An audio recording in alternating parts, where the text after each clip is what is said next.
Hello, everyone. And I was super looking forward to this session. I think we are blessed by having this really great group of people, lots of experience in this panel. And we want to jump into it. And the topic is strategies for scaling in high growth organizations. Now, of course, we're all fans of RevOps. And we think, actually, I think we all agree that RevOps is the main strategy to scale, or maybe one of them. And we want to talk about that. And Ivan was already nice enough to introduce you. So I think we should just jump right in. And maybe we can also make sure that we, as we discuss this topic, pepper it with examples, stories, what have we experienced? Because I think that will be quite interesting then also for the audience. And the topic is actually quite interesting because revenue operations, of course, we understand that it is a foundational investment of many companies, and we need to do it in an efficient way, but also in an effective way, so that we can activate our growth assets, right? The growth assets are product, strategy, processes, systems and tools, data, and of course, the people aspect, the enablement. And if we just kind of get warm with the subject, how has, in your experience, revenue operations impacted you in your organization? Can you share kind of an example that you have maybe recently or in earlier experienced seen where you really have seen kind of fantastic outcomes because of a revenue operations investment? Catherine, do you want to be so nice to start? Kick us off? Yeah, sure. Right. I mean, as you all know, revenue operations, there is so many plates to juggle, right? When it comes to understanding really how you can make an impact in the customer journey, right? Across your go-to-markets, right? From marketing, sales to CS and product, right? I have a couple of examples, but one that comes to mind now, which was recently last year. And I worked with a company where one of the biggest issues they had was really around churn, right? And I believe many companies have an issue with churn at the moment as well. And from my perspective, when they get us in, when they come to us, especially high growth organization, is because they are potentially doubling what they're doing in that particular year. And all of a sudden they realize, whoa, right? Our infrastructure isn't really set up for this. So kind of going back to the customer part is, how do we actually get our customers in? How do we onboard them? So how do we actually get them to the right touch points in that customer lifecycle model? And often they don't really have a customer lifecycle model. So what we did with this company, we came in and we really kind of assessed what they were doing with their customers, and we created a framework for them that worked for them. And I mean, there's some best practices out there, right? I mean, the usual onboarding, adoption, value demonstration or impact, and then retention, right? Or growth, right? So, but we really kind of analyzed what was going on across that CLM for them specifically. What were the right touch points of onboarding your customer and taking them through to adoption, and then actually showing impact. And a lot of that was really based on data, right? Because a lot of the CLM is really driven by data. Think about usage data, right? So think about, how do I understand if my customers are adopting the tool? How do I understand even that I'm, providing value to our customers? So we did a lot of work around that, around really understanding what should be the leading indicators for this specific company. And then how do you create automation across that? Pair it with the touch points we created along the side and having the right people, so the right, CS folks, on those touch points, right? And, deploying the right activities. And by doing that, we saw that over time, actually the churn rate was decreasing, right? So in between 1.2 to just under 2.5 over time, which is amazing. And an added benefit of that was that actually through the insights we were deploying around, their customer lifecycle model and automation, meaning that, they were proactively getting information around where am I at with my customers. They were able to actually identify expansion opportunities as well. And they were able to increase their expansion pipeline by at least 10%, right? So I think that's why the power of RevOps is really in that, right? So it's really identifying, being able to identify the problems and really kind of take it down to what are the key things we need to be able to do, right? So what do we need to look at from a process perspective, technology, data perspective, and also people and how we deploy them in the process. Great. CLM, fantastic strategy, very difficult to implement. And I love it that you have some great experience also as for outcomes, right? Reducing churn, that's what it's all about, right? Jonathan, I believe you have a pretty cool experience in one of the companies that you worked at in regards of what have you seen work from a revenue ops perspective. Can you maybe share that? Cool, absolutely. Yeah, so I don't know if anyone of you knows Moss. It's a fintech that does spend management. And when I joined Moss, we were about 50 people, and we grew to about 500 people within 1 year. And that means that there was a lot of growth and a lot of unstructure in the beginning, and we had to kind of make sense of all that and get the systems and enablement in place. Otherwise, this would have ended in utter chaos. So challenges here were really like 4 main parts. One is to get the right tools and systems in place. Second was align sales, marketing, and customer success into one coherent motion. And the third one, to get data that we needed to make better decisions. The fourth one was then to train and enable the existing people. So in terms of tools and systems, we started with different sales outreach tools, Salesforce, Groove, as well as analytics tools like Tableau and EchoBot as a data provider. So just getting like a full stack that enables us to kind of work efficiently and effectively in a database, in a good base of data. In terms of aligning sales, marketing, and customer success, it was pretty tough in the beginning, because when we had a handoff between sales and customer success, a lot of times we would lose so much information that would help us in the ongoing relationship with the customers, that until we fix that and really had like a constant like system access for everyone and had the specific fields set down where we're saying, hey, these are the main points that everyone needs to know for that customer. That had a lot of like negative effects in terms of the customer experience. And after we fixed that, customer success even became a lot more efficient. And I think that was a really great success, just like making sure that the customer doesn't really experience that cut between 2 different responsible people. In terms of data, especially prioritizing around ICP was super effective. When we targeted the right ICP in outbound, we saw a range of like 10 to 100x more revenue per customer when we targeted the right people. So at some point, we kind of really made it very specific and very clear to the salespeople and saying, hey, this is the right ICP. This is what you're going to go after. And everything else we just cut. We don't approach them, and that had a good impact. And of course, enabling and training people. We were at one point in the organization, I think 50% of the people were in the organization 6 months or less.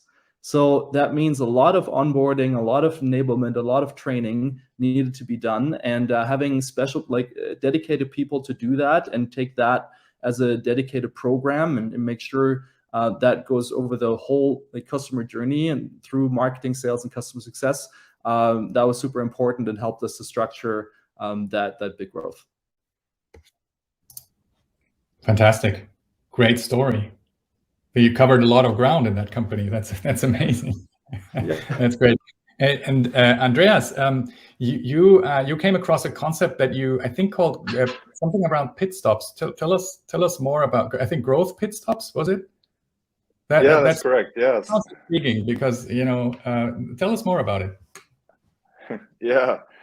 So before I started Oceans Valley, I co-founded Quinex. We didn't grow as fast as Moss did, but we grew from 2 to 400 people over a 10-year span. But what we noticed as we were growing was that our different departments were growing more and more into silos. We went into 9 different countries, opened offices in these different countries, and it was more and more divided into marketing, sales, customer success. So what we actually did, it was great to see Jacko before here, because we implemented his bow tie model across the customer journey, and what we also borrowed something from HubSpot, which we named the growth pit stop. And it's really to look at the customer journey and see where in these different 9 markets is the growth stopping. Is it we're not creating enough pipeline?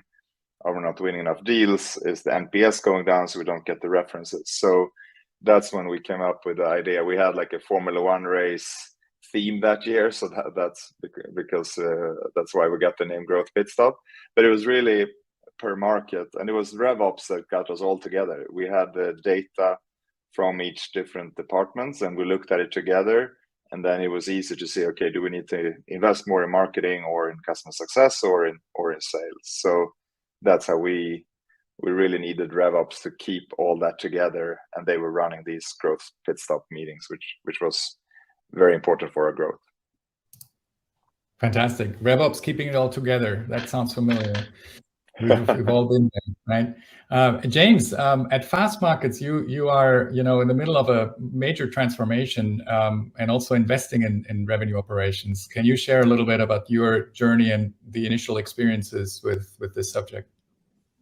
Yeah, I think that the irony of me being on this panel and yet not having fully stood up a RevOps team is not lost on me. But we obviously have done in the past in various other organisations. And I think to build on the point, we're at the point of RevOps bringing it together, right? For us, it's a lot of the topics that we've already touched upon, but marketing, sales and customer success alignment is a fundamental one of those.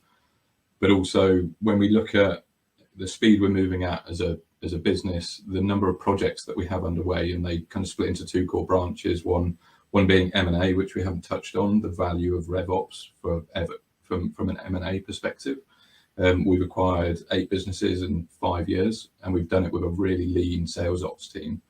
What that means culturally, Marcus, you've seen in some of the work we've done together, is basically the sales and marketing leaders are spending their entire time driving and trying to do the roles that RevOps do. It's not their expertise, it's not their specialty, and it's a distraction from them. At the same time, you've spent 2 years on a journey of building very much something Jacko spoke about in the previous session around a coaching culture.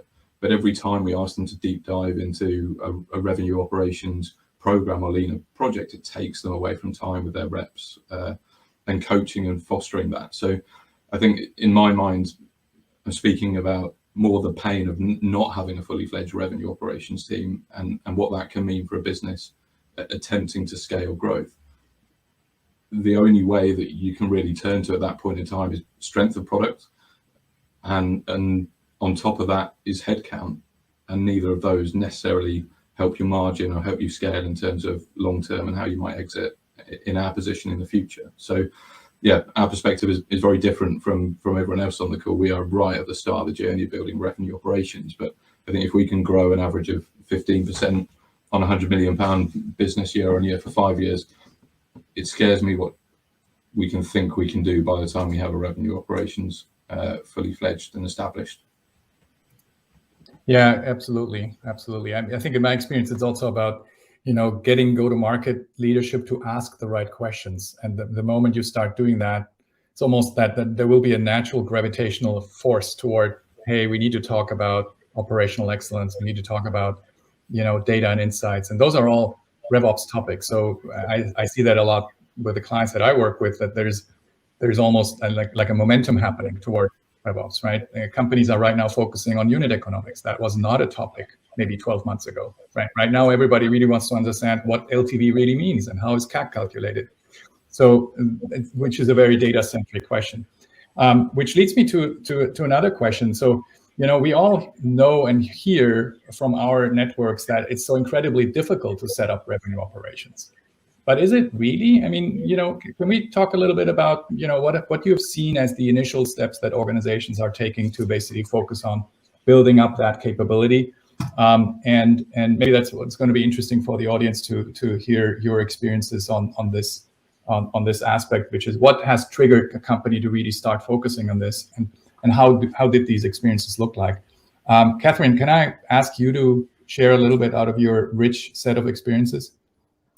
Sure. I mean, like I said, with high growth companies, often, they come to us because, they're doubling or tripling their team, first of all. And that's when they kind of find that actually, right, our infrastructure is not set up for this at all, right? And sometimes, I mean, there's probably two answers here. That sometimes they do have kind of a junior revenue ops team, or maybe not. They're not RevOps yet. They're still called sales ops, marketing ops. You have CS ops, right? So they're still very siloed. And then you have companies who are just going into, okay, right, we actually need a RevOps team now because everyone was wearing many hats. So how do we do that? So I see really two kind of separate problems here. So where they don't have a revenue operations framework, if you like, if they haven't implemented it yet, I often see some issues around, first of all, just understanding what RevOps is, right? And then understanding how do you actually implement it. But also, I think more from a cultural perspective, you need to shift your mindset, right? And that includes really, everyone in the organization, so the C-suite, CEO, C-suite, to be very involved in this and, being aware of, where they're at and where they want to go and how they're actually going to bring that change in culturally as well, right? And I think that's very important. And then sometimes also it's just about resistance to change, right? Because, if a lot of people, if they're doing the things they do on a daily basis and they're just used to it and they think it works well, why change that? So I've seen that a lot, especially with, bringing in RevOps into an organization. So a lot of that means that, we're working with different stakeholders, just trying to get them bought into it first, right? So creating a business case around it in terms of, what is the value of RevOps? And then the other part that I've seen is where companies do have revenue operation or some sort of commercial operation, that's called commercial operations in the business. Then the issue here really is with especially high growth organization is that, they're growing so fast that they can't match, the infrastructure can't keep up basically, right? So they don't have the right capability in-house to be able to really grow with the company, right? So they don't have the expertise, but nor are they really aware of where their infrastructure actually is, if that makes sense, because there is no blueprint. It just kind of evolved over time, right? And that is the issue, right? So, and what happens then is that actually the commercial operations teams aren't RevOps, they're not strategic, they're in fact just putting fires out, right? I had just recently a conversation with another company who said, actually, my whole RevOps team is not RevOps, they're just a bunch of admins. And that hurt me a little bit, right? Because they're like, oh no, that's not what we want, right? But it does happen because, especially with high growth companies, because you can't always keep up, right? And in order to kind of really mitigate that is, it needs to start with the C-suite, with CEO, they all bought into that. If you think about, the overall company strategy you're putting together, alongside there should be some sort of RevOps strategy, the kind of RevOps roadmap, right? Kind of an operating model where you can almost predict or project. If we know this is the growth and where we want to be, what does it look like from a system perspective? What does it look from a data perspective, people perspective, and all of that, right? So that's important to do. And then the other thing I would say is just build a business blueprint. Every organizations I go and ask, do you have a blueprint? No idea. It's kind of in our hats, in different hats, but we have no clue how our business actually looks like. We don't have a clue either on how we want our business to look like in the next year, in the next 2 years. Interesting, super interesting perspective. Briefly, James, from your perspective as a CRO, you basically, you're accountable for the commercial operation of your company. If you think about RevOps and that process that your company is going through, talk a little bit about your expectations. What would be kind of the ideal setup that what do you expect, and how would RevOps really kind of, noticeably support you and your team in being successful? As we've touched on already, that there's various levels, right? If I start at the furthest out, and the biggest ambition is we've just been acquired by private equity, and that means we're going to exit 3 to 5 years from now. When I sit in some sort of room in due diligence at that point in time, and I picture the metrics that I need, the journey to justify a multiple evaluation, arguably the most important piece that it brings to me is my confidence 3 to 5 years from now, sitting in that room, having the metrics to justify the multiple evaluation, the ongoing journey to whoever is sitting in that room with us. So I think that's often a perspective that's probably missed because it's either so farther down, but the value of revenue and operations is justified there in its own right. As we kind of step back a bit and into some more still strategic but slightly more tactical pieces, again, when we look at scaling the business, if I'm very honest, the sales leadership and marketing leadership team need thought partners, they need data. I think they are tired and fed up of being the constant visionaries, and then even where you have good ideas, you haven't got the time to dig into the data, to justify it, to then make a business case and go forward. It becomes incredibly hard to scale much quicker without someone that knows those pieces. And then to Kat's point, we're feeling the pain on the blueprint journey now, where we've spent quite a lot, and relatively wisely, Marcus, you know, on system software, but we've never really done the work to sit down and say, you know, from marketing right the way through to invoicing, what does each piece of software do? Most importantly, how does it interact with the one before and the one behind? Where are the gaps, and when do we spend money on that? And yeah, if you pointed this out to me, right, we run the risk of just becoming software happy, right? We have a problem, we buy technology. Have we considered the processes? Have we considered the data and the fact that we might just be wasting money on that technology? So those are kind of the three key areas that I could go on for ages on what I hope it will do for me, but I'll give other people a chance. Very cool. Thanks, James. Yeah, exactly. There's this shiny object syndrome, right, that we see on the tools area, but it's actually shifting. What I'm seeing now is that, you know, platform is the name of the game, right? How can I basically decrease the number of tools, maximize leverage of ideally, you know, expanding platforms, and then also at the same time save costs, right? So I think best of breed is something of the past. Now you look at platforms and how they expand. Andreas, in your experience, if you look at a related subject that James also touched on, data and insights, and you've build up a large and high growth organization, how important was that? And how did you look to your revenue operations or sales ops partnership to basically help you accomplish your expectations? Yeah, no, it was really key, and something to think about. Catherine, you mentioned that usually you go from sales ops to RevOps, and we did the same thing. We had a great sales operations manager who went into a VP revenue operations role. What I think we underestimated was the amount of work that, you know, also going into marketing and also going into customer success, right? So I think when you do that step, you really need to invest in that team, or that person won't be able to handle everything like they did before. So that was a big learning. But we obviously used a lot of the data that we got through the systems. We invested also in enablement. I think that's the other tip, you know, as a very important part of the revenue operations.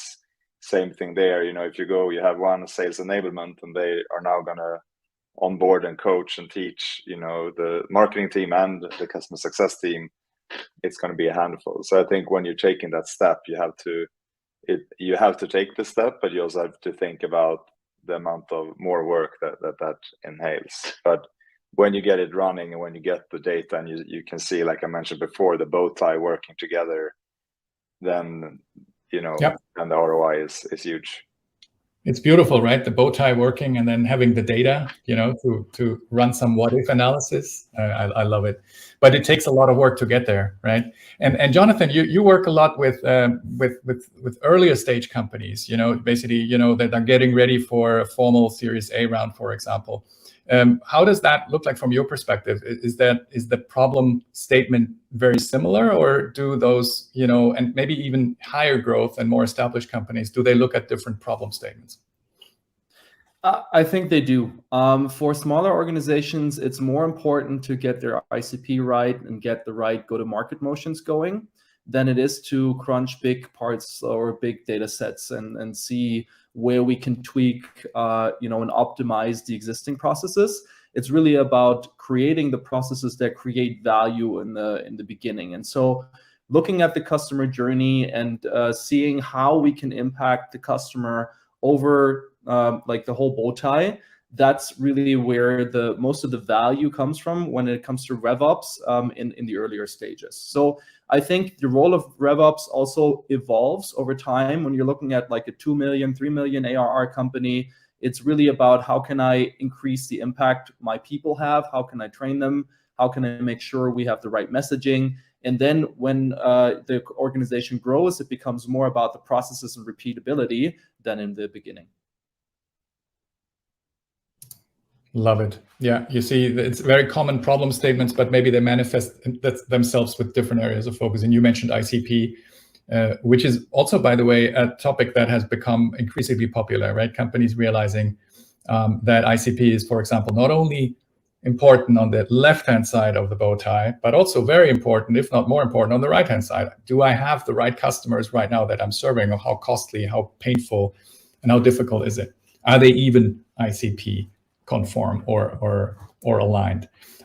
Which leads me, I think we need to look at the clock a little bit, and we also wanted to open it up to questions. But one of the key questions is, so where is this all going to take us? Where do you see RevOps evolving to as a key enabler, as a strategic investment of companies? We talked about that.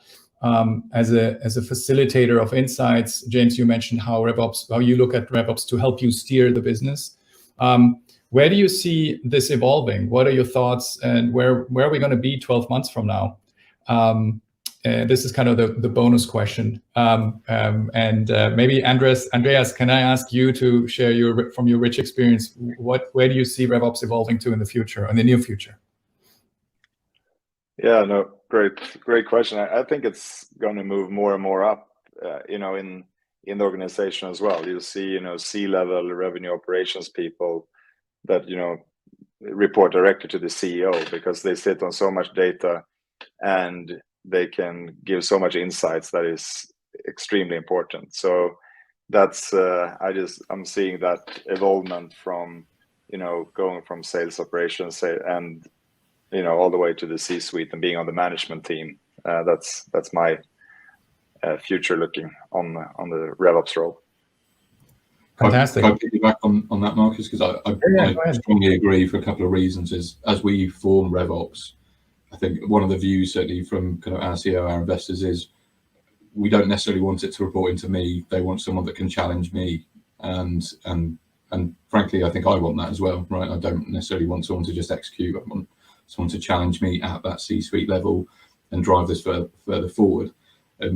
So I 100% agree. The other thing that stood out to me, I was talking to a partner, a PE firm the other day, who surprised me by saying when they're buying companies, they see a good ratio from revenue ops to salesperson, being 1 revenue ops person to 7 salespeople, which I think if you rewound 2 years ago, people in this room have far more experience than me, but I imagine that would have been 21 to 20, 30, 40, 50.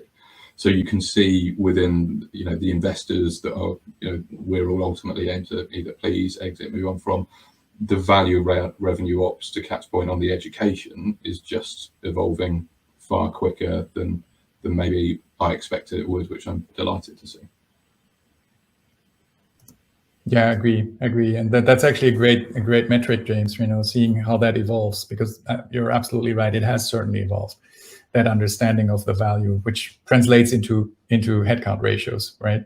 Catherine, what's your thought on the future of RevOps? Yeah, I mean, I totally agree with Andreas and James.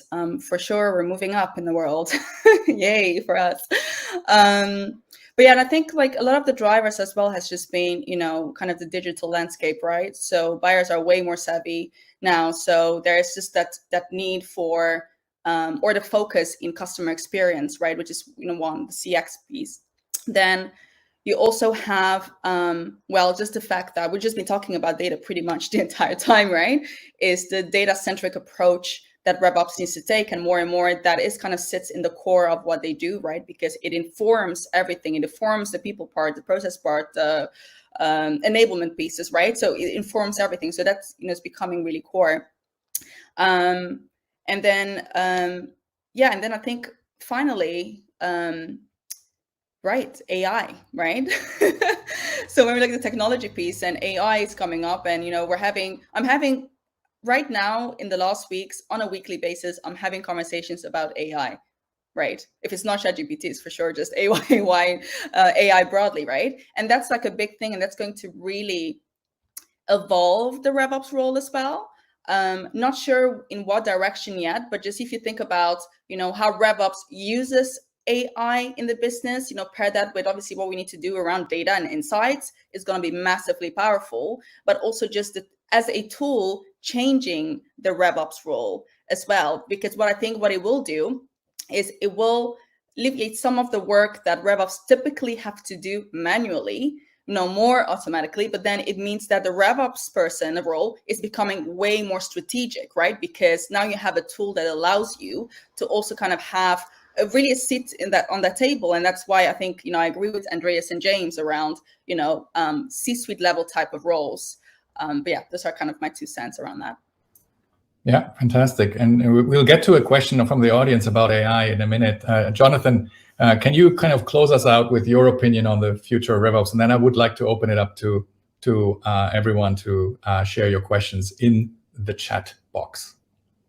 Absolutely. So I think RevOps is being implemented earlier in companies than before. So it will be a standard part of the organization already from a quite early stage. I talk to companies that have 2 salespeople and 1 RevOps person, right?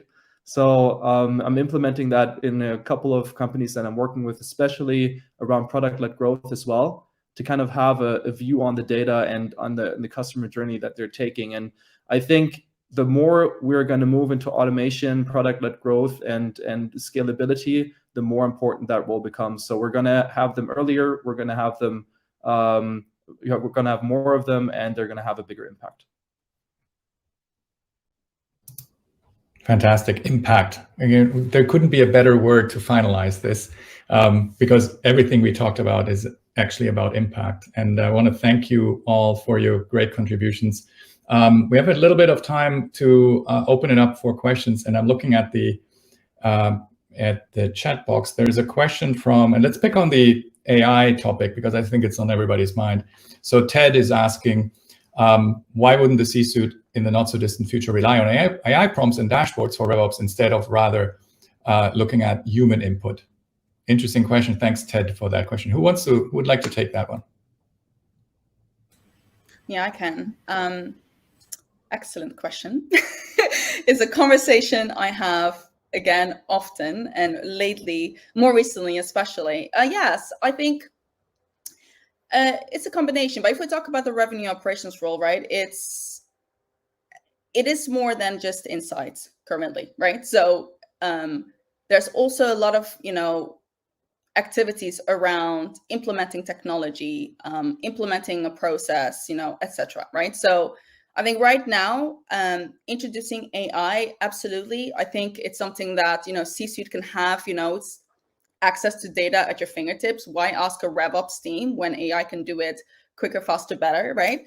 But it also helps the RevOps leader, right? Like I said before, I think it helps us elevate and actually focus more on some other strategic revenue generating activities than just let's do some number crunching, right? So I think it does that. In the future, sure, depending on where, how AI evolves in terms of the RevOps world, if AI can implement a tool in the future, I would like to see that.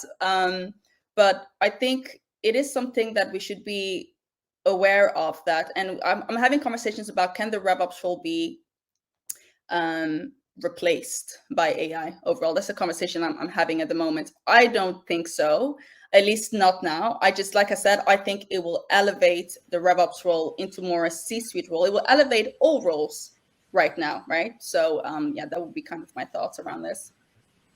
Yeah, great. I would agree. So it elevates the productivity, right? And also, let's not forget, you always in RevOps, one of the key differentiating factors in my experience is that you have the business acumen, you have the understanding and the closeness, and the alignment with the business in order to be successful. Yes, you need to be good in data, you need to understand processes, and you need to have an enablement strategy and tactics. But all of that doesn't help if you really don't understand the business, and even further than understanding, actually helping steer and guide. And leveraging, I think it's going to be critical for a RevOps leader to understand what AI means and what the what the empowerment could look like, and then steering it in the right direction. For sure, that's interesting, a very interesting prospect. There's another question. Oh, thanks for answering that one on the bow tie graphic. And there was another question on about prospects, also from Ted. What are you using to get prospects to self-qualify at scale? Okay. Seems to be kind of related to product-led growth. What are your thoughts on this? Prospects to self-qualify?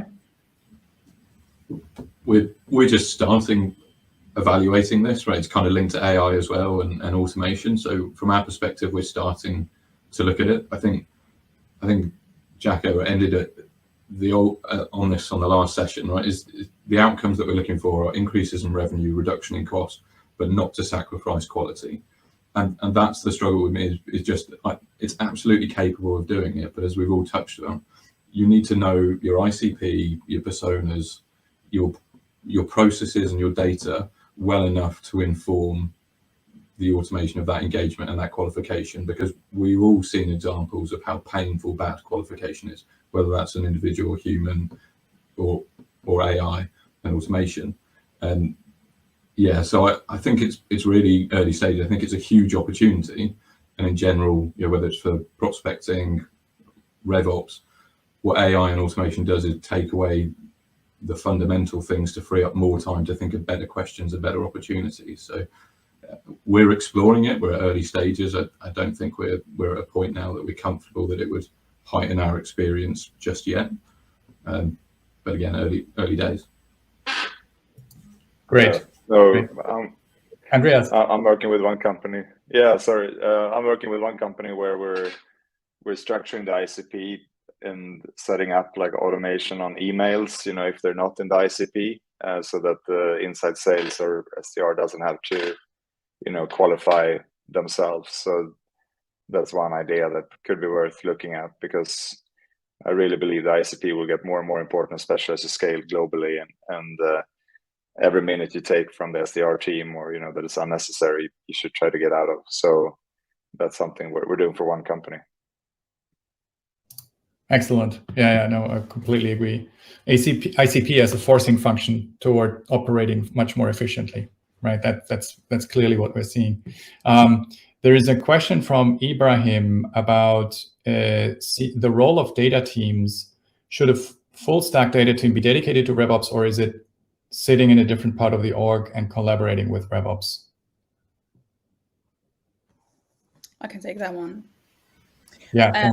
Also another interesting question. I think, first of all, it really depends on the structure in the business, right? I think sometimes centralization is required. So the RevOps team, would be the central focus. So that means the data teams will go under.